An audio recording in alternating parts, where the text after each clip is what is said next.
कल भगवत गीता की चर्चा में एक मतलब संदेह उत्पन्न हुआ था और वही संशय उत्पन्न हुआ था कि जो यत्करोषि यद अश्नाशी वाला श्लोक है 9.27, तो क्या ये शुद्ध भक्ति है या ये कर्मयोग है। तो प्रभुपाद जी की कन्वर्सेशन में प्रभुपाद इसको बोलते हैं कि ये कर्मयोग है। और रामानंद राय संवाद में भी जब साधन साध्य का निर्णय हो रहा था तो वहां पे भी महाप्रभु उसको बाह्य कहते हैं, अर्थात ये कर्मयोग ही है, शुद्ध भक्ति नहीं है। शुद्ध भक्ति है श्रवणम कीर्तनम विष्णु, जिसमें सीधे भगवान की प्रसन्नता के लिए कार्य किया जाता है। लेकिन ये पूरी तरह से भी कर्मयोग नहीं है, मतलब कर्मयोग और शुद्ध भक्ति के बीच में है।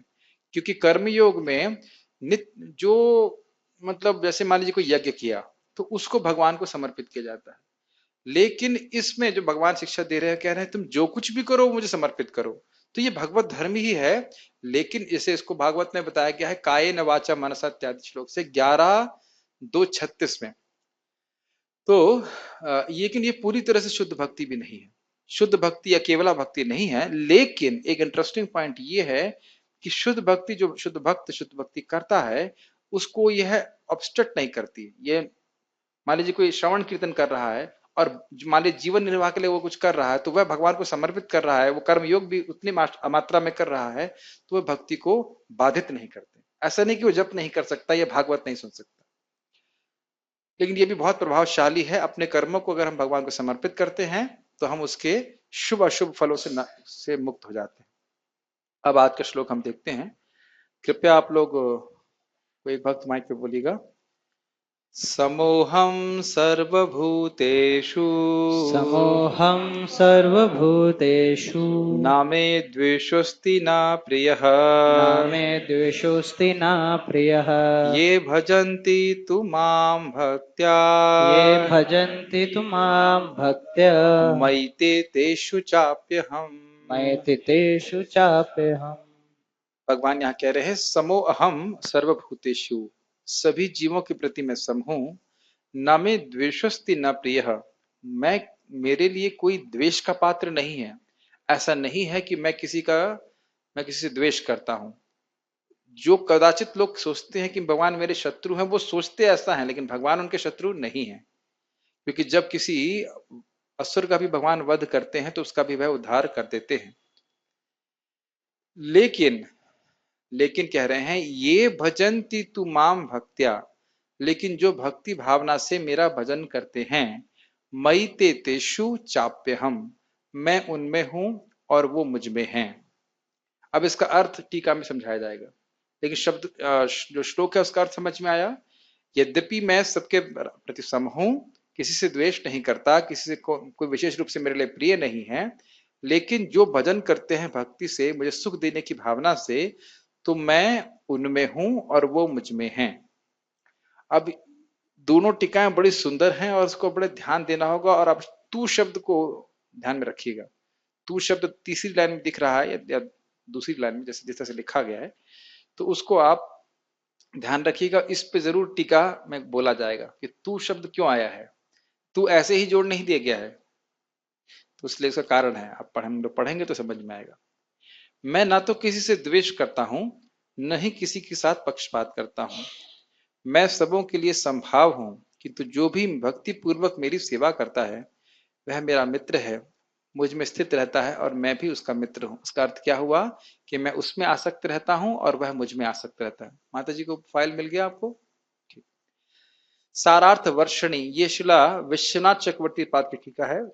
ये शिला बलदेव विद्याभूषण जी के शिक्षा गुरु थे और उन्होंने भी भगवत गीता पर टीका लिखी है। उनकी टीका को हम कई बार रेफर करते हैं, प्रभुपाद जी ने भी रेफर किया था भागवत में कई बार, और कई बार प्रभुपाद जी गीता की टीका में सारार्थ वर्षणी से भी लेते हैं। ये अर्जुन या लिंक बता रहे हैं। यदि अर्जुन कहे कि हे कृष्ण, आप अपने भक्तों को ही विमुक्त कर अपने निकट ले आते हैं, अभक्तों को नहीं, तब तो आप में भी राग द्वेषादिकृत विषमता है। लिंक समझ में आया? पिछले श्लोक में भगवान ने क्या बोला था? संन्यास योग युक्तात्मा विमुक्तो माम उपैष्यसि। तुम शुभ अशुभ कर्मों के फलों से मुक्त होकर के संन्यास योग में स्थित होकर के, युक्त होकर के, युक्तात्मा मतलब मेरी सेवा में नियोजित होकर के तुम मेरे पास आओगे। तो एक मन में भावना आ सकती है किसी की कि अरे केवल भगवान अपने भक्तों को ही अपने पास लेके आएंगे, बाकी लोग जन्म मृत्यु के चक्र में फंसे रहेंगे। तो ऐसा लग रहा है कि भगवान अपने भक्तों को पसंद करते हैं और अन्य लोगों से द्वेष करते हैं। तो इसलिए पहली लाइन को एक्सप्लेन करते हुए कह रहे हैं, मान लीजिए यह प्रश्न उठे तो उसके उत्तर में भगवान कहते हैं, नहीं नहीं, मैं सम हूं, वे भक्त मुझ में रहते हैं, मैं भी उनमें रहता हूं।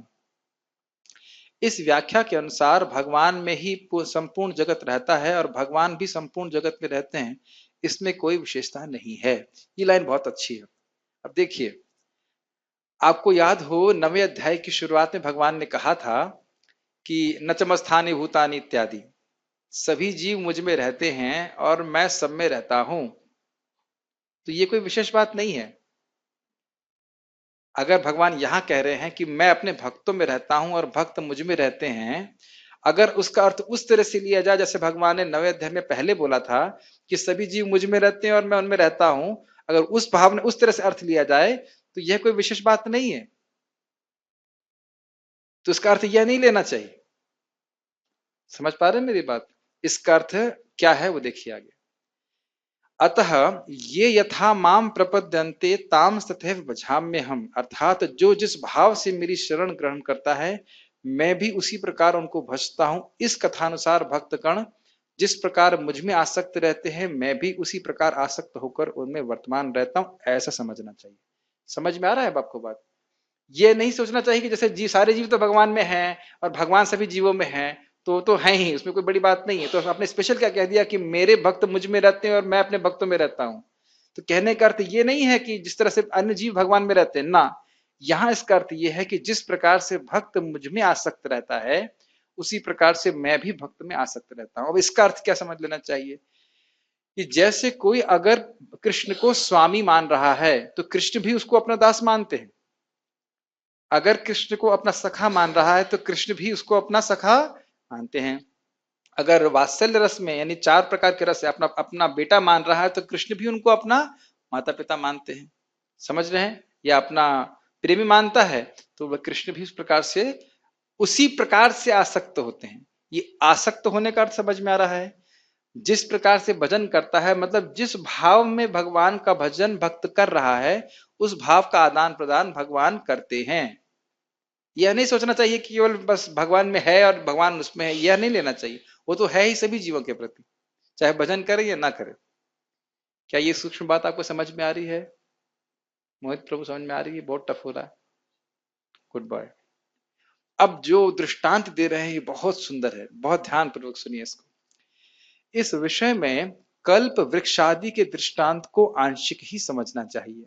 क्या दृष्टांत था कल्प वृक्ष का?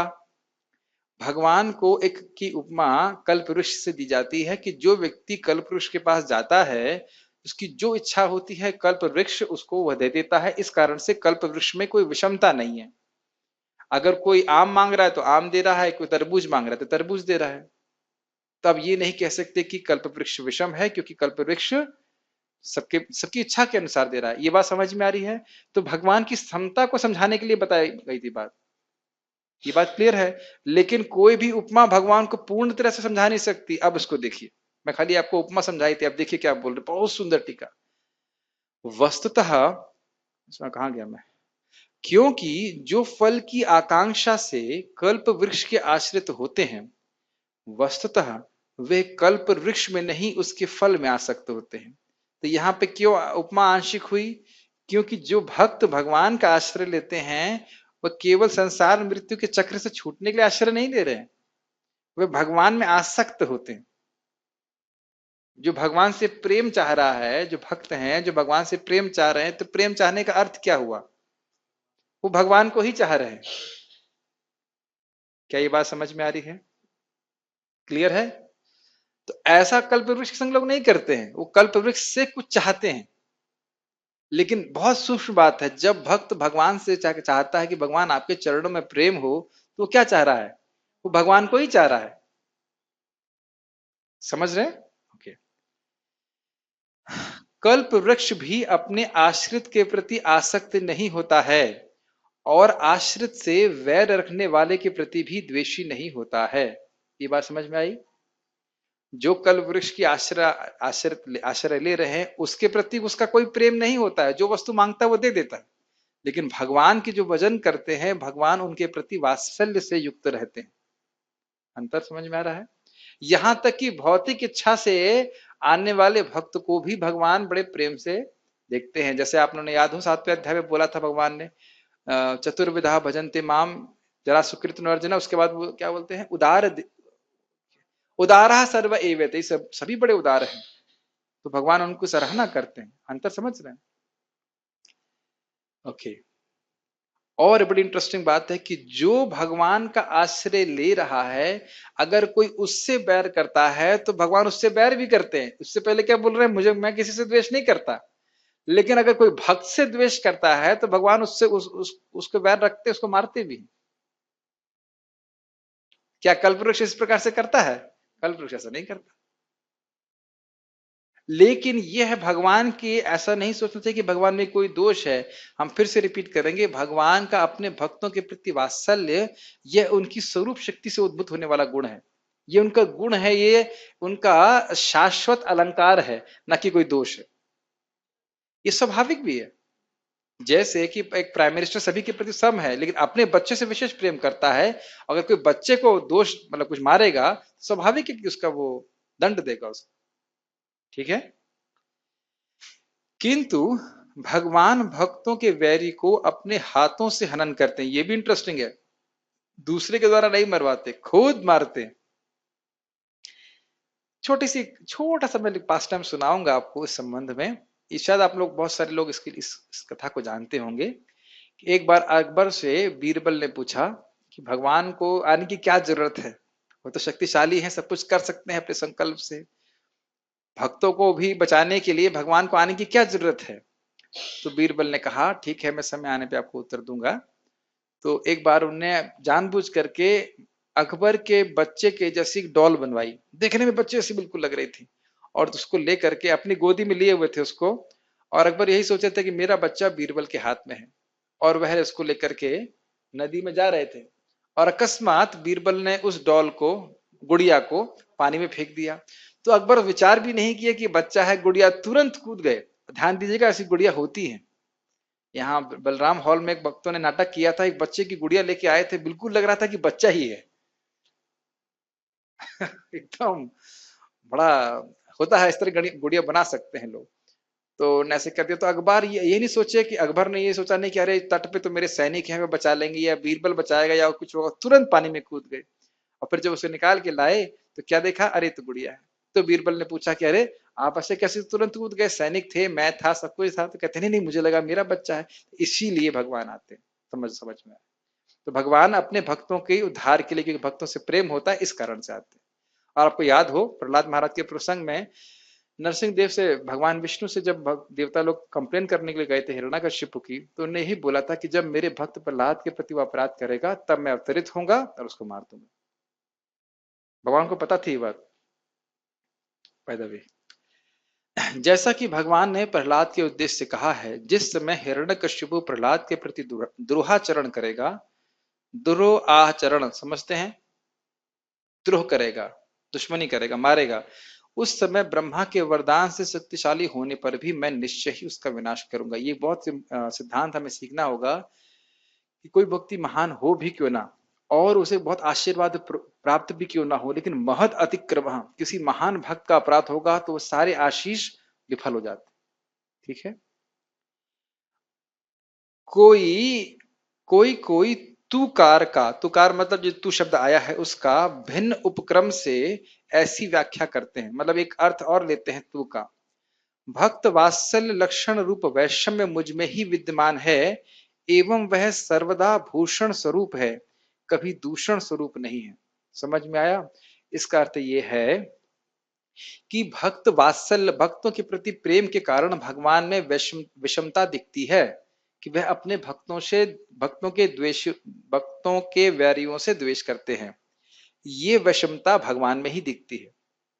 अभी तो आप देखेंगे कि इंद्र की पूजा कर रहे थे ब्रजवासी, और इंद्र उन्हीं का नाश करने चले गए। मुझे तो कभी स्मरण नहीं आ रहा है, आप मुझे करेक्ट कर सकते हैं अगर आपको कुछ उदाहरण याद हो, कि भगवान ने अपने ही भक्त को मार दिया हो, या अपने ही भक्त को नाश कर दिया हो। ऐसा है कभी? मुझे तो याद नहीं आ रहा। छोटा हरिदास नहीं। आप कृपया उसके उस कथा के, यह अध्याय अंत्यलीला का अध्याय दूसरा, वो केवल अन्य लोगों को उदाहरण प्रस्तुत करने के लिए महाप्रभु ऐसी लीला कर रहे हैं। लास्ट में वो जब देखिए स्वयं अपने वो नित्य स्वरूप में स्थित होकर के नित्य सेवा में लग जाते हैं। मुझे तो स्मरण नहीं आ रहा कभी, क्योंकि भगवान अभी बोल ही चुके हैं, आगे बोलेंगे, न मे भक्त प्रणश्यति, मेरे भक्त कभी नाश नहीं होता। तो ये बहुत सुंदर है। तो ये भगवान में लक्षण है, ये दूषण नहीं है, ये भगवान की स्वरूप शक्ति से होने वाला गुण है। इस प्रकार भगवान की भक्त वत्सलता ही प्रसिद्ध है। बहुत सुंदर बात सुनिए, देखिए, इस प्रकार भगवान की भक्त वत्सलता ही प्रसिद्ध है, ज्ञानी वत्सलता अर्थात अथवा योगी वत्सलता नहीं। मतलब भगवान योगी के प्रति वात्सल्य नहीं रखते और ज्ञानियों के प्रति नहीं रखते, लेकिन भक्त के प्रति रखते हैं। और भक्त का मतलब शुरुआत वाला भक्त भी, न्यू डिवोटी है, उसके प्रति भी भगवान को बड़ा प्रेम होता है। ठीक है। जिस प्रकार मनुष्य अपने दास के प्रति वत्सल होता है, दूसरे के दास के प्रति नहीं। बहुत सुंदर, देखिए, उसी प्रकार भगवान भी अपने अपने भक्तों के प्रति वत्सल होते हैं, रुद्र या देवी के भक्तों के प्रति नहीं। कितना सुंदर बात है ना। शिव जी के भक्त था ना रावण, उसका तो भगवान ने वध कर दिया। मुझे बहुत हंसी आती है कि जब रावण का वध के लिए मीटिंग हो रही थी, तो उसमें शिव जी भी बैठे हुए थे। तो ये भी समझ सकते हैं कि देवताओं को अपने भक्त प्रिय नहीं है, भगवान के भक्त प्रिय हैं। इसको तो शिव जी ने स्वयं, आप जानते ही हो कि कौन से राजकुमार थे, प्रचेता। हाँ, प्रचेता गण जब भगवान विष्णु का भजन करने जा रहे थे, तो स्वयं ही आ गए और कहे कि जिस प्रकार से वैष्णव मुझको प्रिय है, उस प्रकार से मैं भी वैष्णव का प्रिय हूँ। तो ये स्पष्ट हम देख रहे हैं कि, या फिर हमने भी देखा कि जड़ भरत की रक्षा माता काली ने करी, अपने ही भक्तों को मार दिया, अपने भक्तों की गर्दन काट दी, और भरत महाराज पे एक कील भी नहीं लग पाई। इस प्रकार से वैसे एक मन में एक प्रश्न आ रहा है कि भरत महाराज को नहलाने धुलाने की सेवा तो उन डकैतों ने करी थी, तो क्या महाभागवत की कुछ सेवा का उनको लाभ मिला हुआ कि नहीं? वैसे तो इन्होंने मारने के लिए किया था, सेवा नहीं करी थी। लेकिन हाँ, हिरण्यकश्यप भी ब्रह्मा जी का भक्त था, उसको भी भगवान ने आके मार दिया। ठीक है। गीता भूषण टीका, इसमें थोड़ा सा फ्लेवर चेंज होगा, हल्का सा, कुछ कुछ बातें वही रहेंगी, कुछ कुछ बातें चेंज होंगी। आप अपने भक्तों को मुक्त करके अपने पास ले आएंगे, परंतु अभक्तों के साथ आप ऐसा नहीं करेंगे। आप तो सर्वेश्वर हैं, तो क्या इस तरह से आप पर विषमता का दोष नहीं लगेगा? ये बात तो कॉमन थी, इसको हम डिस्क्राइब नहीं करेंगे। सभी जीव अपने विषम स्वभाव, रूप और योनि, जैसे देव, मानव, पशु, चराचर आदि, आचार ठीक से नहीं लिखा गया है, पता नहीं क्या लिखा, आदि को अपने कर्मों के कारण पाते हैं। और मैं सृष्टिकर्ता, सर्वेश्वर, सर्वपालक इस संबंध में सभी के प्रति सम हूं, जैसे वर्षा ऋतु सभी प्रजाति के बीजों पर समान रूप से बरसती है। ये समझ में आ गई लाइन? मतलब भगवान वही बात समझा रहे हैं कि सब लोग अपनी अपनी कर्मों के अनुसार विभिन्न योनियों को प्राप्त हैं। इसमें मैं, इस मामले में मैं सम हूं, जैसे वर्षा गिरती है समान रूप से, बीज के अनुसार पेड़ उगता है। ये तो आप समझते हो, समझाने की जरूरत नहीं। मैं किसी के भी प्रति द्वेष या प्रियता के भाव से रहित हूं। इसको आपको याद रखना होगा कि इस जगत में हम द्वेष क्यों करते हैं। हम लोग, माइक पे बताइए, हम लोग द्वेष, किसी से द्वेष या किसी को प्रिय क्यों मानते हैं? क्योंकि हमको उससे ज्यादा महान बनना का भावना होती है। ठीक है, और कोई उत्तर नहीं, गलत नहीं बोल रहे हैं, लेकिन और थोड़ा सोचिए क्लियर। हम राग और द्वेष क्यों होता है? हम लोग इंद्रतुति में जो कोई बाधा देता है उसके साथ द्वेष करते हैं, यस, और इंद्रतुति में सहयोग करता है उसकी मित्रता करते हैं। बिल्कुल सही, सही उत्तर है। एक्स्ट्रा प्रसाद मिलेगा कल, उनके लिए जूस बनाइएगा एक्स्ट्रा। बिल्कुल सही उत्तर दिया। देखिए, ये सुनने का प्रभाव होता है। मैं बहुत कन्विंस हूं इस संबंध में कि बार बार सुनते सुनते सुनते सुनते वो बातें आसानी से समझ में आने लग जाती हैं, और उनको अपने जीवन में भी देखते हैं।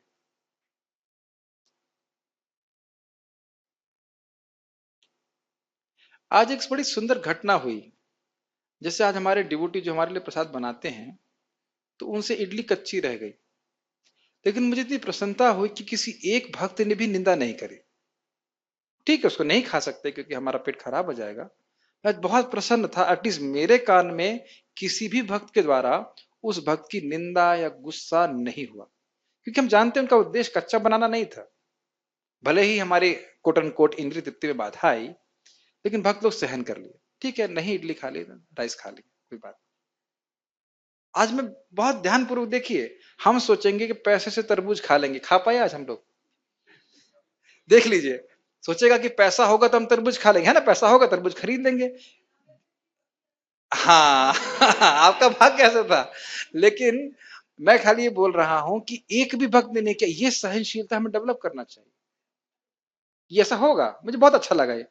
अच्छा, दूसरा बात, अब ये भी देख लो कि हमारे तरबूज जो है, आज कितना आश्चर्य की बात है कि बोरे के बोरे तरबूज काट रहे हैं, सारे तरबूज सड़े निकले, एक भी तरबूज नहीं खा सके। तो कहने का अर्थ ये है कि सबके कर्मानुसार सबको प्राप्त होता है, केवल धन मात्र से हमें भोग प्राप्त नहीं होता। भगवान की व्यवस्था था कि तरबूज जो है वो कोई और ही खाए, हम नहीं खाएं कम से कम।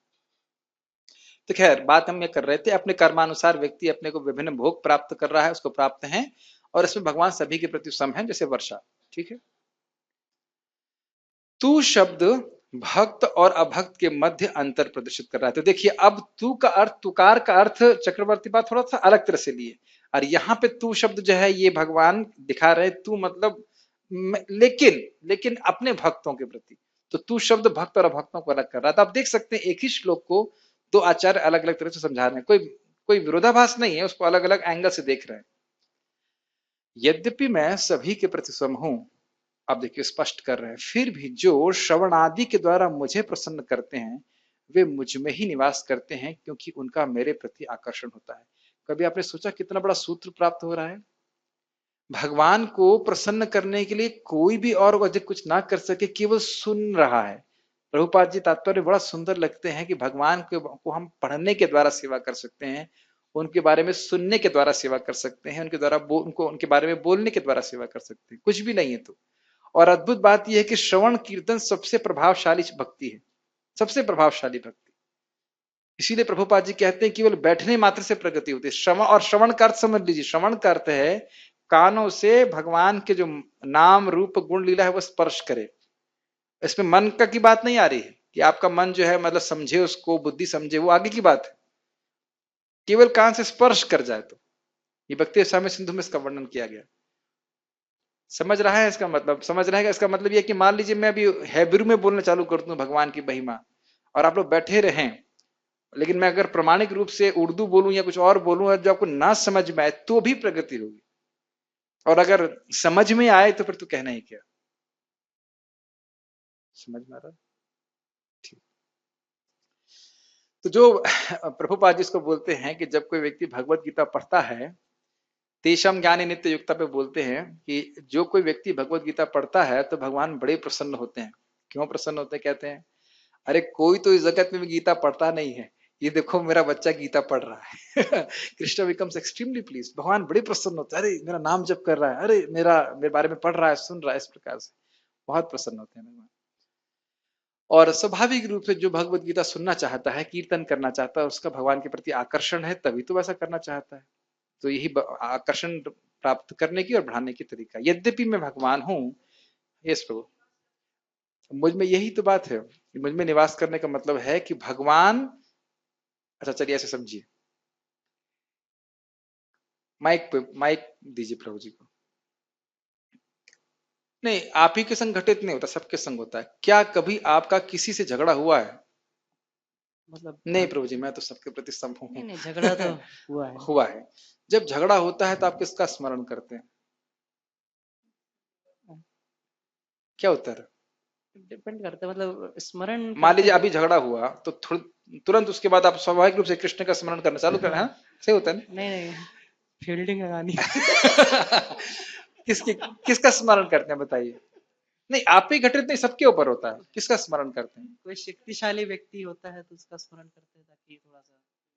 नहीं, सिंपल, जैसे मान लीजिए आपने में से कुछ बुरा कहा तो हम किसका स्मरण कर रहे थे? उसी का स्मरण करते हैं। समझ रहे हैं ना मेरी बात? तो जो हमारे स्मरण में है वही हमारे चित्त में बसा हुआ है ना, ऐसा समझ लीजिए। ऐसे प्रकार से यानी उसके प्रति हमारा आकर्षण है, नेगेटिव रूप से आकर्षण हो, लेकिन आकर्षण है। तो क्योंकि चित्त भगवान के भक्तों के चित्त में भगवान ही बसे रहते हैं, इसलिए भगवान उनके चित्त में है, और भगवान के चित्त में भक्त बसे रहते हैं, इसलिए भक्त भगवान में, ये अर्थ है। यही पे बताया गया है कि भगवान का, भक्तों का भगवान के प्रति आकर्षण होता है, इसलिए वो भगवान, इसलिए भगवान उनमें है, और भगवान का केवल अपने भक्तों के प्रति आकर्षण होता है, इसलिए भक्त भगवान में।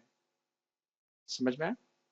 इसको आपने भगवान विष्णु की उक्ति से अगर आपको याद हो, नवे स्कंद में क्या भगवान बोलते हैं, नहीं अहम भक्त पराधीन तो था ही, एक और अर्थ है ना। अगर कहा जाए कि भगवान बोल रहे हैं अहम भक्त पराधीन, कि मैं भक्तों के अधीन हूं, तो यही बात भगवान के भक्तों पे घटित होगी कि नहीं, कि हम भगवान के अधीन हैं, तो दोनों एक दूसरे के प्रति समर्पित हुए ना। जैसे भगवान कहते हैं मैं अपने आप को अपने भक्त को दे देता हूं, और भक्त अपने आप को किसको देता है, भगवान को। तो परस्पर एक दूसरे के द्वारा जीते जाते हैं। आपने सुना है जितो जितो अजित अजित जितोप्यसित त्रिलोक्यम, श्लोक सुने हैं कि भगवान अजित हैं लेकिन भक्तों से जीत ली जाते हैं। तो टीका में बताया गया है कि जिस प्रकार से भगवान के भक्त काया मानसा वचन के द्वारा भगवान के द्वारा जीते जाते हैं, उन्हीं को समर्पित रहते हैं, इसी प्रकार भगवान भी जीते जाते हैं। भगवान के भक्त काया से भगवान को छू सकते हैं, वाणी से वर्णन कर सकते हैं, मन से स्मरण कर सकते हैं। समझ रहे हैं मेरी बात? ये तो मतलब है भक्त का भगवान में आकर्षण है और भगवान का भक्त में आकर्षण है। यद्यपि जैसे उदाहरण एक और लीजिए आप, पांडव, प्रभुपाद जी इंग्लिश में शब्द यूज करते हैं malleable, they were completely malleable in service of Krishna. बहुत सुंदर शब्द यूज करते हैं, समझते हैं इसका मैलिएबल, एकदम पीट पीट के पतला कर दिया जाए, कोई भी आकार दे दीजिए, कोई भी आकार दे दीजिए। तो भक्त पांडव जो है किसी भी परिस्थिति में रहकर कृष्ण की सेवा करना चाहते हैं, तो भगवान भी उसी प्रकार से किसी तरह से भी भक्तों की सेवा करना चाहते हैं, दूत बन जाते हैं, गुरु बन जाते हैं। और क्या, यहाँ तक कि लोगों के वो जब राजसु, हाँ सारथी बनते हैं, राजसु यज्ञ में सबके वो पैर धुलते हैं, कुछ भी करते हैं भगवान अपने भक्तों के लिए, क्योंकि भक्त भी इसी प्रकार से कर रहे हैं। ये भजन तु माम भक्त्या मयि तेषु चाप्यहम्। लेकिन ऐसा और कोई देवता नहीं करते ना, नहीं करते। यद्यपि मैं भगवान हूं फिर भी मैं उनमें रहता हूं, क्योंकि मैं उनके प्रति आकर्षित होता हूं। स्पष्ट हो गया? भगवान का अपने भक्तों के प्रति प्रेम होता है। यह सोने और हीरे के जोड़ जैसा है। नोट, एक हीरा और सोना एक दूसरे की शोभा को और अधिक बढ़ाते हैं। ये तो समझाने की आवश्यकता नहीं है, स्पष्ट है। कुछ समझाना है इसमें? ठीक। श्रील सुखदेव गोस्वामी कहते हैं भगवान भक्त भक्तिमान, भगवान अपने भक्तों के प्रति भक्ति से युक्त होते हैं। ये श्लोक है 10.10.86.59। यह प्रदर्शित करता है कि भगवान और भक्त के बीच में एक विशेष प्रेम का व्यवहार होता है। प्रभुपाद जी कहते हैं देखो, आप कृष्ण को भोग लगा रहे हो, कृष्ण खाते हैं और फिर आपको अपना प्रसाद देते हैं, तो ये प्रेम का विनिमय है। You are giving to Krishna and Krishna is giving back to you. यदि ऐसा नहीं होता तो तू शब्द के द्वारा व्यर्थ ही विशेष बल देने का दोष इस श्लोक में आ जाता। तो तू शब्द दिखा रहा है कि भगवान का विशेष प्रेम है, भक्त लोग एक विशेष कोटि में है, कोटि मतलब श्रेणी में है, भगवान का विशेष प्रेम होता है उनके प्रति। इसी तरह भगवान की प्रतिज्ञा को समझना चाहिए, यथा माम प्रपद्यन्ते, जो जिस प्रकार मेरी शरण में आता है मैं उस प्रकार उससे आदान प्रदान करता हूं। ये हम इसकी व्याख्या कर चुके हैं। कल्पतरु की उपमा आंशिकी है, क्योंकि कल्पतरु में परस्पर प्रेम और पक्षपात नहीं देखा जाता। परस्पर प्रेम का अर्थ समझ गए? तुमने उसका वर्णन कर लिया। यद्यपि मैं सबके प्रति सम हूं, परंतु जो मेरे शरणागत होते हैं उनके प्रति मैं प्रेम और पक्षपात प्रदर्शित करता हूं। तो ये कई बार लोग करते हैं, ये तो बड़ा गलत हुआ, अजामिल इतना पापी था और उसको उद्धार हो गया, ये तो न्याय नहीं है। तो मैंने कहा भगवान न्याय नहीं करते अपने भक्तों के प्रति। वस्तुतः अजामिल तो भक्ति कर भी नहीं रहा था, भक्त्याभास कह लीजिए, तब भगवान इतना प्रेम कर रहे हैं। और जो भक्ति कर रहा है उसके प्रति कितना अनुग्रह होगा तो हम कल्पना ही नहीं कर सकते। हमारे प्रभु जी जैसे मान लीजिए तुलसी या जल अर्पित करते हैं, तो अरे कौन सी बड़ी बात है, एक पत्ता तो दे रहा है, एक जली तो दे रहा है, आप देख रहे हो, कृष्ण ऐसे नहीं देख रहे। इसीलिए तो अब भक्तों के प्रति अपराध बन जाता है। आप समझ रहे हैं? दुनिया में 1000 लोग सब्जी बना रहे हैं, हमारे करनाथ प्रभु भी सब्जी बना रहे हैं, कौन सी बड़ी बात है? ये भौतिकतावादी व्यक्ति तो है, कौन सी बड़ी बात है? बहुत बड़ी बात है, क्योंकि जिस चेतना में कृष्ण को प्रसन्न करने की भावना से वह बना रहे हैं, वह कर्मी नहीं बना सकता, ये आ ही नहीं सकता है। आप समझाने का प्रयास कीजिए, जो कर्मी व्यक्ति है वो कभी सोच ही नहीं पाएगा कि मुझे कृष्ण को प्रसन्न करने के लिए बनी, ये कंसेप्ट क्या है वो समझ ही नहीं पाएगा उस बात। और भक्त के लिए बड़ा आसान है, हाँ भाई मैं धोती कुर्ता पहना हूं, मैं तिलक लगा रहा हूं, इस सबसे कृष्ण सुखी होते हैं, it's natural for him, isn't it? जब तक भक्ति नहीं करेगा उसे समझ ही नहीं आएगा इस बात को कि कृष्ण को प्रसन्न करने का मतलब क्या हुआ, कहाँ है जो कृष्ण मैं उनको प्रसन्न करूं। हमारे गुरु महाराज न्यू वर्जीनिया में, नेक्स्ट क्या न्यू वृंदावन में बड़ी तपस्या करके राधा कृष्ण की सेवा कर रहे थे। तो एक दिन उनके पिताजी बड़ी मुश्किल से उनके यहाँ पे आए, बहुत चल बल करके, वहां पे गाड़ी नहीं होती थी, और वो आश्चर्यचकित हो गए, अरे तुम घर छोड़ करके गुड्डा गुड़ी से खेल रहे हो, you are playing with dolls. वो सोच रहे थे कि राधा कृष्ण का विग्रह है जो गुड़िया है जिसे वो खेल रहे हैं, इतना बड़े होकर तुम अभी भी गुड़िया गुड्डी से खेल रहे हो। तो उनकी यही धारणा थी इस प्रकार से, वो नहीं समझ पा रहे कि साक्षात भगवान है। एक और उदाहरण आपको याद हो, किनका है वो, कौन से थे वो, साक्षी गोपाल जी। देखिए अपने भक्त की एक छोटी सी प्रॉब्लम, शादी नहीं हो रही उसकी बेचारे की, उसके लिए वृंदावन से साउथ इंडिया चले गए ना, साउथ इंडिया गए थे, साउथ इंडिया पहले गए थे। बताइए छोटी सी प्रॉब्लम, शादी नहीं हो रही है। तो वैसे शादी हो नहीं हो रही ये बात नहीं थी, वह झूठ नहीं बोला था, ये बात सत्यापित करने के लिए भगवान इतने प्रेमी हैं कि यहां से चल करके वहां चले गए। बहुत जगह भगवान हमेशा अपने भक्तों से पक्ष लेते हैं, हमेशा लेते हैं। वेदांत सूत्रकार कहते हैं उपपद्यते चाभ्यु उपलब्धते च, भक्तों के प्रति भगवान का पक्षपात युक्त ही है और यह शास्त्र में पाया जाता है। तो स्पष्ट है, इसमें कोई भगवान का कोई दोष नहीं है। परंतु भगवान के लोगों के प्रति प्रेम उनके कर्मों के द्वारा उत्पन्न भक्ति के कारण है, तो इसे कोई विशेष प्रेम तो नहीं कहा जा सकता, अतः भक्तों का कोई विशेष लाभ तो नहीं प्राप्त होना चाहिए। यानी कोई मान लीजिए संशय उत्पन्न करे कि अरे भाई कुछ भक्त कर्म कर रहे हैं और उस कारण से भक्ति हो रही है, इस कारण से भगवान प्रेम कर रहे हैं, तो ना, उस वो सिद्धांत नहीं है। देखिए नहीं, ऐसा नहीं है। भक्ति कभी भी कर्मों के द्वारा उत्पन्न नहीं हो सकती। ऐसा नहीं है कि वर्णाश्रम धर्म के कर्म कर रहा है और उससे भगवान के चरणों में भक्ति प्राप्त हो जाएगी। एक पुण्यात्मक जीवन हो जाता है, लेकिन भक्ति तो भक्तों के संग में आकर के श्रवण कीर्तन इत्यादि के द्वारा ही प्राप्त होती। जब हम शुद्ध भक्तों के संग में आकर शुद्ध भक्ति का अनुशीलन करते तभी भक्ति प्राप्त होती है। भक्ति और किसी पुण्य कर्म से प्राप्त नहीं हो सकती, क्योंकि भगवान की स्वरूप शक्ति के अंतर्गत होती है। ये बातें आप लोग सुन चुके हैं।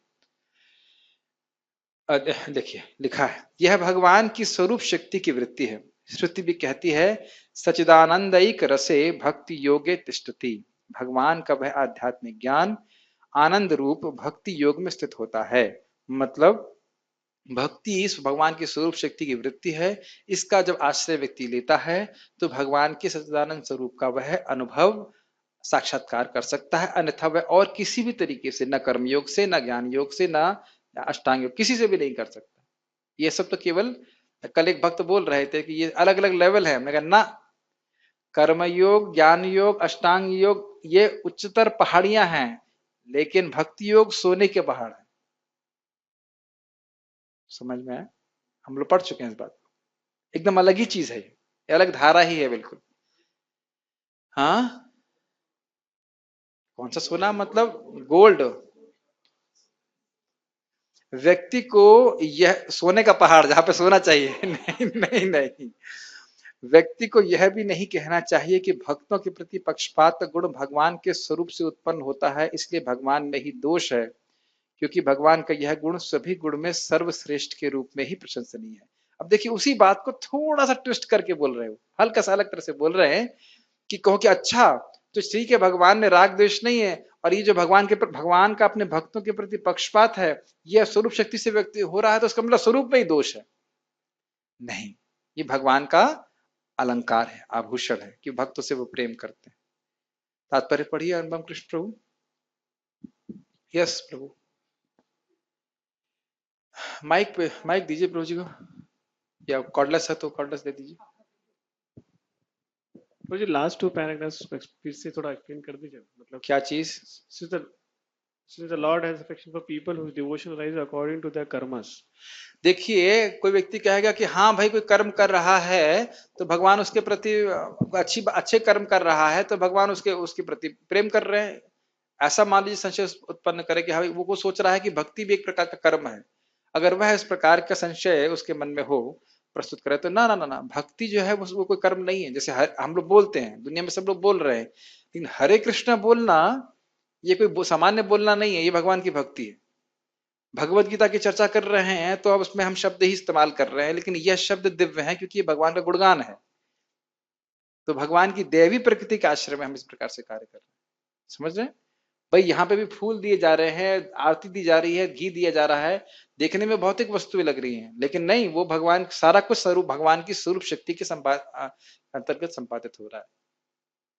तो ये समझना चाहिए कि भक्ति से ही, क्योंकि भक्ति स्वरूप शक्ति के द्वारा संपादित होती है, तो वही भक्ति से भक्ति बढ़ती है। और कोई कर्म करने से, वर्णाश्रम इत्यादि की कर्म करने से भगवान में भक्ति नहीं बढ़ती। ठीक है, देखिए वर्णाश्रम करने से व्यक्ति पुण्यात्मा होता है, तो जब भक्तों के संग में आएगा तो स्वाभाविक है कि उसकी श्रद्धा हो सकती है, लेकिन ऐसा नहीं है कि भक्ति इसकी अपेक्षा कर रही है। मान लीजिए कोई वर्णाश्रम के बाहर भी क्यों ना हो, अगर वो भक्त संग में आएगा तो शुद्ध हो जाता है। आपने सुना ये कौन सा श्लोक है? हिरन पुलंद पुलकशः, किराट हुनंद पुलंद पुलकशः इत्यादि। यस, जब आपको श्लोक पूरा याद नहीं हो तो ऐसे बोल देना चाहिए इत्यादि। ऐसे लगा श्लोक याद है लेकिन समय नहीं बोलने का। ठीक है। तात्पर्य, यहाँ पर प्रश्न किया जा सकता है कि जब कृष्ण का सबों के लिए संभाव है और उनका कोई विशिष्ट मित्र नहीं है, तो फिर वे उन भक्तों में विशेष रुचि क्यों लेते हैं जो उनकी दिव्य सेवा में सदैव लगे रहते हैं? मैं जिन चीजों की व्याख्या कर चुका हूं उसको नहीं करूंगा। यस, किंतु यह भेदभाव नहीं है, यह तो सहज है।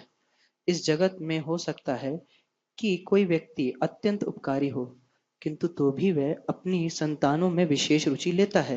यस, ये प्रभुपाद जी एक जगह और भागवत की टीका से लिख रहे हैं कि एक दानी व्यक्ति गरीबों को दान करता है लेकिन अपने बच्चों से विशेष प्रेम करता है।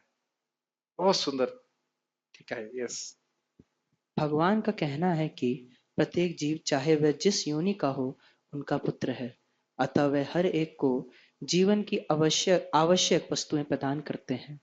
वह उस बादल के सदृश हैं जो सबों के ऊपर जल वृष्टि करता है, चाहे यह वृष्टि चट्टान पर हो या स्थल पर या जल में हो। एक बात ध्यान रखिएगा कि हो सकता हो कि आपने तात्पर्य पढ़ा हो, तब आपके मन में एक संशय आ सकता है कि मुझे प्रवचन में आने की क्या आवश्यकता है। आवश्यकता इसलिए है कि जितनी बार इसको सुनेंगे आपकी भक्ति बढ़ रही है। जैसे आप लोगों को पता है ना इडली सांभर कैसा होता है, दाल चावल का स्वाद कैसा होता है, तो आप कभी सोचते हैं कि भाई हम रोज क्यों खाएं इसको? क्यों भाई सोचते हैं? रोज दोपहर में रोटी सब्जी तो खा रहे हैं, तो रोटी क्यों नहीं खा, रोटी रोज क्यों खाते हैं? क्योंकि रोज रोज जब खा रहे हैं तो रोज पुष्टि हो रही है। वो बात और गहरी हमारे हृदय में जा रही है। ये ध्यान रखिएगा हमेशा इस बात। इसी बात को मन जो है हमें भ्रमित कर देता है। अरे तो पढ़ा हुआ तुमने, वो तो सब पढ़ा हुआ तुमने, बार बार याद करके। आपको याद होगा, वो इनको याद है श्लोक जरा कर बोल सके कि नामे भक्तः प्रणश्यति इति, बोलिए बोलिए, इति गोविंद। बहुत सुंदर है, क्या है जरा बोलिए, बहुत सुंदर श्लोक है। हाँ, प्रतिज्ञा तव गोविंदा नामे भक्त। अरे आप तो ऐसा बोले से मुझे पता है, मुझे भी पता नहीं श्लोक, थोड़ा धीरे से बोलो। हाँ, प्रतिज्ञा तव गोविंदा, प्रतिज्ञा तव गोविंदा, हे गोविंद ये आपकी प्रतिज्ञा है। नामे भक्ता प्रणश्यति, नामे भक्ता प्रणश्यति, मेरे भक्त का नाश नहीं होता। इति संसिद्ध संसिद्ध्य, इसको स्मरण करके प्राणार संधारयामि अहम, मैं अपने प्राण को धारण कर रहा हूं। ज्यादा कुछ नहीं कर रहा है वो, केवल यही याद रख रहा है कि कृष्ण के भक्त का कभी नाश नहीं होता। तो इनको बार बार स्मरण करना है, बार बार स्मरण करना है, श्लोकों को की व्याख्या को स्मरण करना है, तो हमारे हृदय में और धसती है ये बात। यस, किंतु भगवान अपने भक्तों का विशेष ध्यान रखते हैं। ऐसे ही भक्तों का यहाँ उल्लेख हुआ है। वे सदैव कृष्ण भावनामृत में रहते हैं, फलतः वे निरंतर कृष्ण में लीन रहते हैं। कृष्ण भावनामृत शब्द ही बताता है कि कृष्ण में लीन रहते हैं की व्याख्या प्रभु जी करिए। कृष्ण के सदैव चिंतन करते, उनके बारे में श्रवण करते रहते हैं, हाँ, तो भगवान में ही निवास करते हैं। यस, उनकी इच्छाएं कृष्ण को संतुष्ट करने के अलावा और कहीं उससे इतर इच्छा नहीं होती। यस, कृष्ण भावनामृत शब्द ही बताता है कि जो लोग ऐसे भावनामृत में रहते हैं वे सजीव अध्यात्मवादी हैं। सजीव आध्यात्मवादी मतलब लिविंग ट्रांसेंडेंटलिस्ट। इंग्लिश में क्या लिखा है? हाँ, लिविंग ट्रांस, जीते जागते वे मुक्त पुरुष हैं। यस, और उन्हीं में स्थित हैं। अगर मैं ऐसा कहूं कि जो व्यक्ति कोरोना से इन्फेक्टेड है तो वह लिविंग वायरस है, वो मूर्तिमान वायरस है, मानेंगे? यस, वायरस दिखे ना दिखे, वो छुएगा जिसको, वो छींक देगा किसी के ऊपर तो वह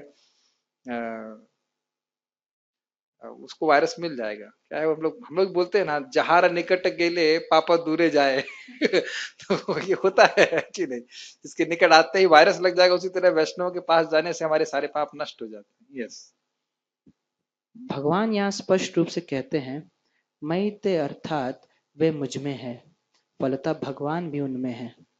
इससे ये यथा माम प्रपद्यते ताम तथैव भजाम्य हम की भी व्याख्या हो जाती है। जो भी मेरी शरण में आ जाता है उसकी मैं उसी रूप में रखवाली करता हूँ। यह दिव्य आदान प्रदान कभी कभी लोग कहते हैं अगर आप भगवान के प्रति 10% शरणागत हैं तो भगवान भी आपकी 10% रक्षा करेंगे। यह अर्थ नहीं है, ये अर्थ नहीं है। अजामिल बिल्कुल भी शरणागत नहीं था, केवल नाम उच्चारण कर रहा था, लेकिन भगवान ने उसको 100% प्रोटेक्शन दिया। अर्थ ये है, यहाँ पे इसका अर्थ ये है कि जिस भाव में भगवान को सेवा करना चाहता है उस भाव में भगवान भी आदान प्रदान करते हैं। ये नहीं सोचना चाहिए कि आप 1% करोगे तो अब वो भी कृष्ण भी 1% करेंगे, ये नहीं चलता। भगवान तो अपनी तरफ से, अपनी स्तर से देते हैं, समझ रहे हैं? यस, पढ़िए। यह दिव्य आदान प्रदान भाव विद्यमान रहता है क्योंकि भक्त तथा भगवान दोनों सचेतन हैं।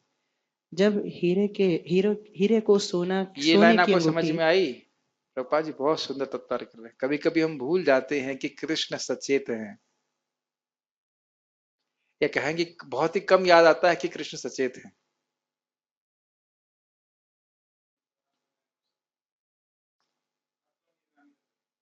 हर समय निगरानी कर रहे हैं, देखिए कहां गलती करता है, पकड़ू उसको, नरक भेजूं नहीं, सचेत है मतलब बहुत सेंसिटिव है, बहुत सेंसिटिव है।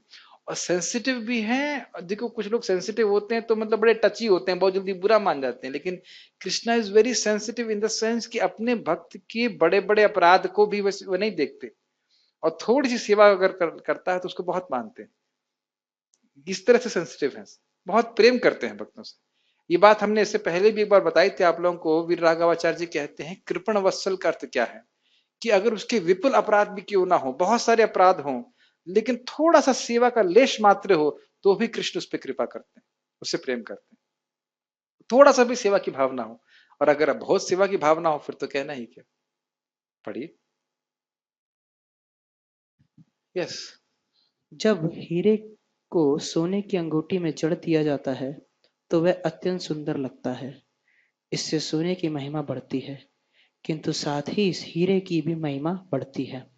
भगवान तथा जीव निरंतर चमकते रहते हैं, और जब कोई जीव भगवान की सेवा में प्रवृत्त होता है तो वह सोने की भांति दिखता है। छोटा सा उदाहरण, कितने महान महान लोग हुए, उनको कौन स्मरण करता है? लेकिन प्रहलाद महाराज आपको पता है कौन से मनवंतर में आए थे?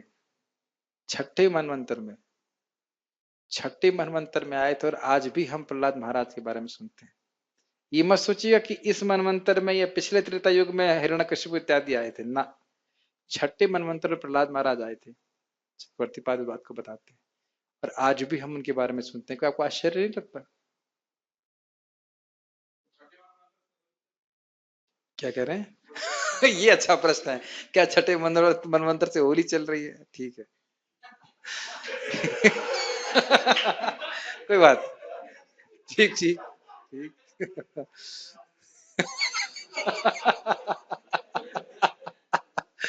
चलिए, ये तो खैर विनोद की बात है। लेकिन आप देख सकते हैं कि किस प्रकार से भगवान श्री राम या भगवान तो खैर भगवान है ही, एक शुद्ध भक्त हो गया तो उसकी कितनी ख्याति। ध्रुव महाराज कब आए? स्वयं भुव मनवंतर में, स्वयं भुव मनवंतर में। आज तक हम ध्रुव महाराज को जानते हैं। हम तो भागवत पढ़ रहे हैं तब जान रहे हैं। क्या नानी से नहीं सुना आपने? क्या माँ से कभी ध्रुव महाराज के बारे में नहीं सुना आपने? सुना। सोचिए क्या ख्याति उनकी बन रही है। तो इसीलिए भक्त बनने का ही प्रयास करना चाहिए। पढ़िए।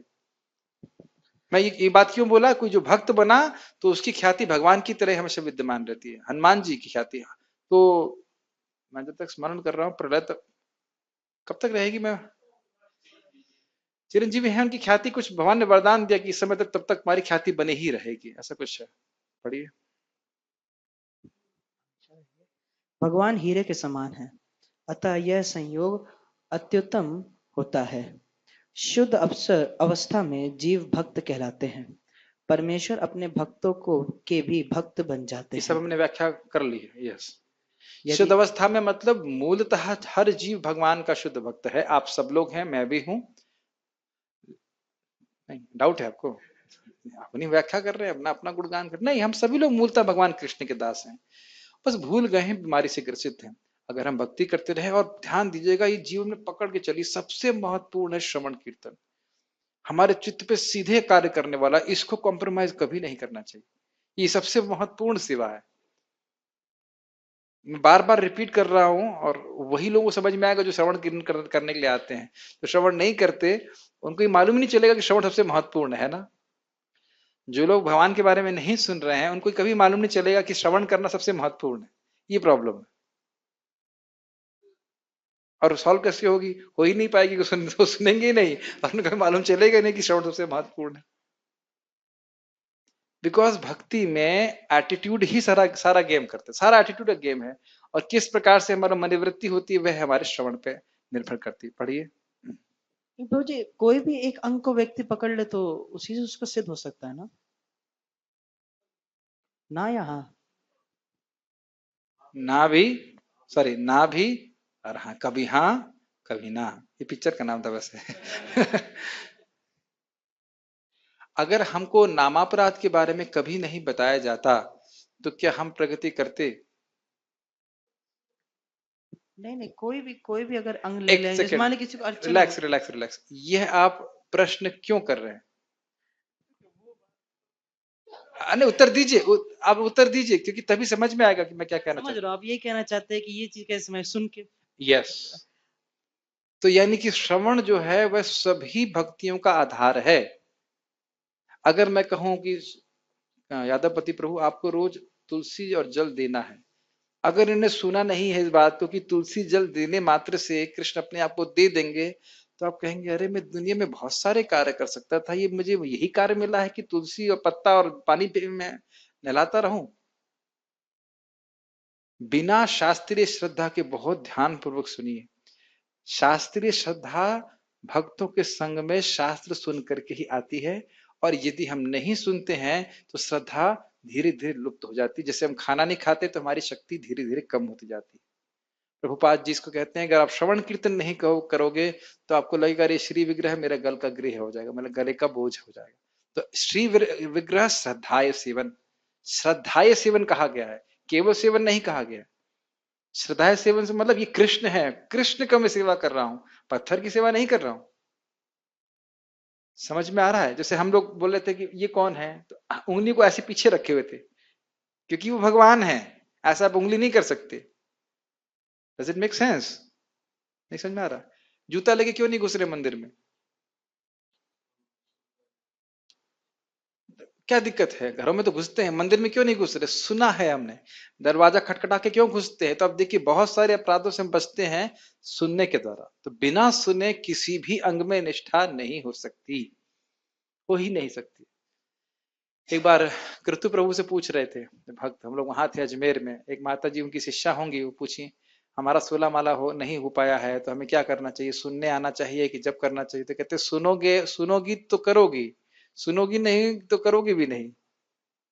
तो सताम प्रसंगात मम वीर संविदो। तो अगर हम भगवान के बारे में सुनते नहीं हैं तो फिर श्रद्धा नहीं होगी। तो जो आप कह रहे हो कि किसी भी अंग का अनुशीलन करे और वह उसको पार हो जाएगा, लेकिन उस पर एक महत्वपूर्ण बात है निष्ठा, और निष्ठा तभी आती है जब हम भगवान के बारे में सुनते हैं।